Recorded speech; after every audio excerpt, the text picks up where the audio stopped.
Hi friends, welcome to our channel. నా ఛానల్ని ఇప్పుడే చూస్తున్నట్టయితే ప్లీజ్ సబ్స్క్రైబ్ చేయండి, లైక్ చేయండి. నా ఛానల్లో నేను అప్లోడ్ చేస్తున్న ఫస్ట్ వీడియో అండి. మీరు ఎంతగానో నన్ను ఆదరిస్తారని నేను మనస్ఫూర్తిగా కోరుకుంటున్నాను. ఈరోజు నేను చేస్తున్న వంట వచ్చేసి చింత చిగురు కోడిగుడ్డు కర్రీ అండి. చింత చిగురుతో అనేది చాలా రకాలుగా చేసుకుంటారు. చింత చిగురు కోడిగుడ్డు అనేది చాలా ఈజీ అండ్ సింపుల్ ప్రాసెస్ అండి. చేసుకునేది ఎలాగో చూద్దాం. ఫస్ట్ ప్యాన్ పెట్టుకోవాలి. స్టవ్ వెలిగించుకొని ప్యాన్ పెట్టి తగినంత ఆయిల్ పోసుకోవాలి. ఆయిల్ అనేది హీట్ అయిన తర్వాత పచ్చిమిరపకాయలు వేసుకోవాలి. పచ్చిమిరపకాయలు వేగిన తర్వాత ఉల్లిపాయలు వేసుకోవాలి. ఉల్లిపాయలు దోరగా వేయించుకోవాలి. దోరగా వేయించుకున్న తర్వాత చిటికెడంతా పసుపు వేసుకోవాలి. పసుపు వేసుకొని బాగా కలుపుకోవాలి.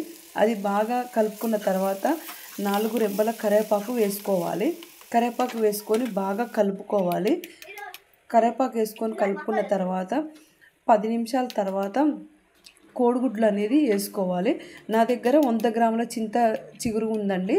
క్వాంటిటీ బట్టి నేను వేసుకుంటున్నాను.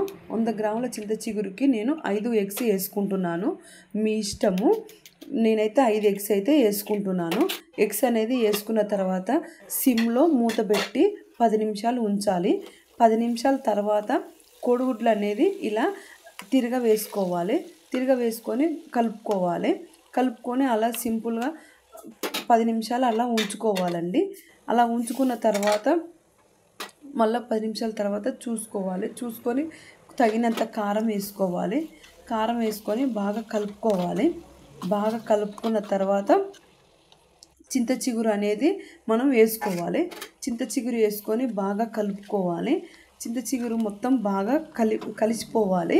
బాగా కలుపుకున్న తర్వాత 10 నిమిషాలు మనం మూత పెట్టి పక్కన ఉంచుకోవాలి. బాగా కలుపుకున్న తర్వాత అదని ఆకు అనేది ఆయిల్లో ఇనికిపోతుంది అన్నమాట. కొద్దిసేపు అయిన 10 నిమిషాల తర్వాత మళ్ళీ కలుపుకోవాలి. ఇప్పుడు తగినంత గరం మసాలా వేసుకొని బాగా కలుపుకున్న తర్వాత మనం స్టవ్ అనేది ఆఫ్ చేసుకోవాలి.